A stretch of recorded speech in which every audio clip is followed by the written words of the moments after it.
very important races. First and foremost, in my mind, is Attorney General of Pennsylvania. I have 2 young boys. Many of you have young children or grandchildren, nieces and nephews at home that you want to protect from what is a growing epidemic of people preying upon young kids, using the internet especially as a snare to lure them in. We have a predominantly elder population here in Pennsylvania, many folks needing protection from what unfortunately is a cottage industry of scamming the elderly and also elderly abuse. We also have, unfortunately, in Pennsylvania, one of the most corrupt states in the country, routinely voted year after year, one of the most corrupt states in the country. Pay raise, bonus gate, you guys know the story. The Attorney General's job is so very important for just those 3 areas. And we can go into the major drug epidemic and some other things too. But the bottom line, folks, is we deserve nothing less than the best and the brightest, the most competent person we can possibly find for these jobs, to protect kids and the elderly and stop drugs. It's one thing for party leaders to foist upon us someone who is not qualified or underexperienced for state legislator or federal courts. But when it comes to Attorney General, it is simply not acceptable. Now, the good news, in Joe Peters, who I'm here for tonight, we have someone who's qualified to be the Attorney General of the United States, let alone Pennsylvania. You'd be hard-pressed to find someone with a resume like his. And I just want to read you some of that resume. He started at the very base of law enforcement as a police officer in his neighborhood, in the Scranton area, to protect his family and friends from bad guys, and had some run-ins and really put his life on the line in that regard. He's been a chief. He's been Pennsylvania's top drug prosecutor. He worked 17 years in the Pennsylvania Attorney General's office as a deputy, as a top drug prosecutor. He was tapped by 2 United States presidents to be a drug czar. He worked in the Bush 43 White House. It was one of those roles. He was in Nicaragua helping to fight that drug war. I know, I'm getting there. Wait for it. How many of you know the term, or the name Elliot Ness, or the term untouchable?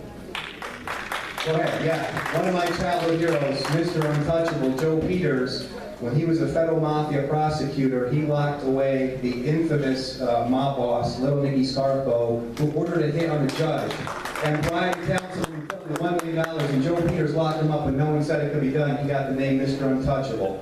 That's the kind of guy you want in the Attorney General's office. There is some truth that needs to be told, and I need to tell it right now, with all due respect to Mr. Joswiak. We heard an episode about December 23rd from Sam and Dean. There was another December 23rd back in 2003 where we lost the fight. We passed a budget that raised taxes by $1 billion thanks to Ed Rendell and some Republicans. Well, one of those Republicans was John Rafferty, who supported that tax increase. And he blocks paycheck protection, okay? So folks, if you're looking for a constitutional patriot and a proven crime fighter, please, please, please, Joe Peters for Attorney General. Thank you. Thank you, Joe. At this time, Eldon. Eldon's going to stay on track, and okay, get ready with the milliminute timer.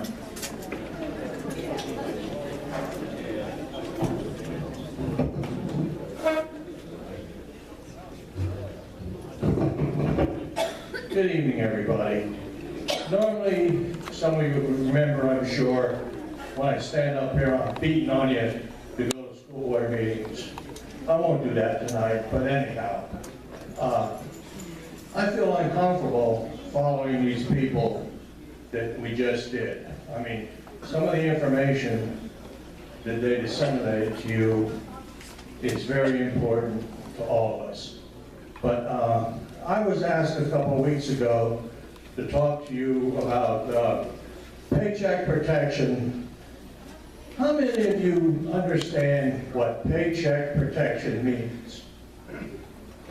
Probably a quarter of us. And that makes sense.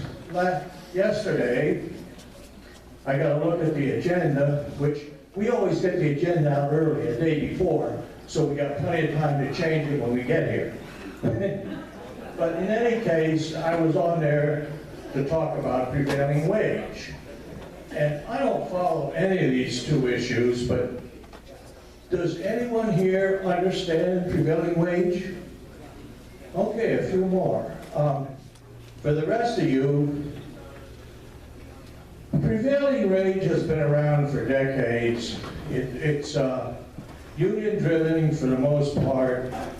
It is really bad. If you get in and read the act, it is so anti-people. It's unbelievable how it ever got passed. There are some bills going through the Senate and the House to change some things, but they are pretty minor. I got off my train of thought. Prevailing wage is a system where if you bid on government contracts that are above $25,000, you must pay a certain base rate. There are 5 divisions in Pennsylvania. We happen to live in the Philadelphia area. So the wage rate that can be paid to contracts for government buildings and so forth is based out of Philadelphia. Philadelphia wages may not represent the wages out in the countryside. So there's some imbalance here. The commission is made up of 7 people. Some of them are union members. It's spelled out in the bills if anyone wants to take the time to read them. There's one person on that committee that represents the people. It says very specifically, you cannot belong to any union, you can't work for any business that does business with the government and so forth and so on. But it doesn't mention any manner in which this person is selected. So out of the 7 people, there is one person who is appointed in a back room someplace to represent you. There's a bill around that hasn't moved since, it's like 6 months. It's been sitting in committee to change some of these things, but it doesn't change any of that. So this is a bill that there is some interest in modifying, but the powers that be don't want to see it happen. That brings up another question I have for you. Some months ago, Rod stood up here trying to find out what you would like to hear from the podium up here. Time was tight, he got cut off in the middle of his questions. Do you feel that prevailing wage is a project that the Patriots should get more involved with, or do we have enough on our plate? A couple people raised their hands. You people that raised your hands, would you be willing to work?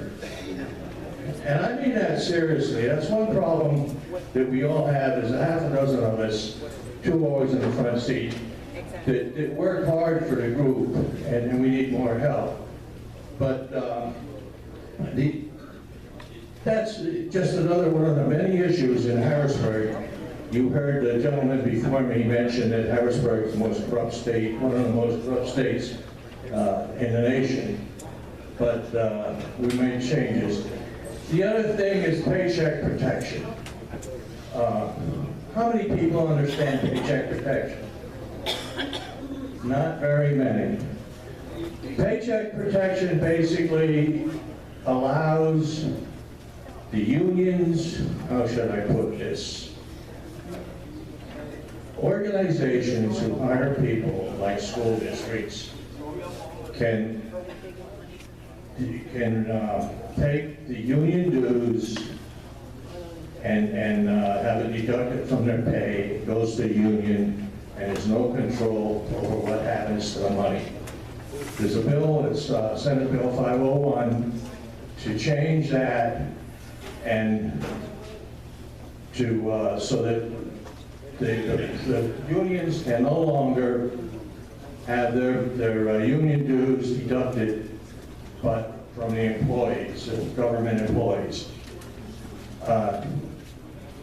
That bill, I read it very carefully. It's been modified 3 times now. It's sitting on a table, whatever that means. But it doesn't really address the problem. It has been written and rewritten to water it down so bad that it will make some changes. They make one statement in the bill. They cannot use any of the money deducted from their salaries by, say, the school districts. I just use that for an example. Cannot be used for political purposes. It doesn't spell out how political purposes are defined or anything. It's a bill that should be defeated. Again, I'll throw the same question out to you. Do you feel that this is an issue that the Patriots should get more involved with? Just a few. Well, that's about all I have to talk to you about, but it's just 2 examples of issues that are in Harrisburg that impact our pocketbooks that should be changed. And I don't know how we as a group can get more involved. 76 is by long ways not dead. There's a lot of activity going on between the powers that be that probably is not for public publication at this time. But you'll probably be hearing more in the next couple months about what's going on. If you want to understand a little bit more about how things get through the General Assembly, there's a book put out by the House of Representatives. We can thank Barry for using some of his funds that we so graciously give him to run his office to provide it. They're back at Carol's table. Do people have any suggestions of what you feel the Patriots should focus on? I do. Any? I got 30 seconds. Okay. Thank you very much. Thanks, Eldon. In case you're not fully aware, you are affected by prevailing wage, by the way. A school built right here in the area, let's just take a number of $5 million. Well, they're going to build a little elementary school for 1,000 kids for $5 million. When another company could build you that same school for a lot less, maybe $2.8 million, well, that affects all of our pocketbooks and our taxes. So that's what prevailing wage is all about. Unions have all the big contracts locked up. I used to work unions, so I'm not anti-union, but there's some things about it I don't like. I also don't like when they would take money out of my paycheck and use that money to support candidates who I had no desire to give any support to. So that's where they should be collecting their own dues, and paycheck protection. So. All right. Now, I am so confused as to our order. When we said this agenda has changed a few times, it has changed 3 times since I walked in the door here at 5:30. So, who are we bringing up next now? Chad Biden. Okay, Chad, are you in the room? Where are you at? Okay. What I have written here, and down there is 3 different things, so I'm not even sure what to follow anymore, so I'm going to ask questions as we go. So, Chad, you're up.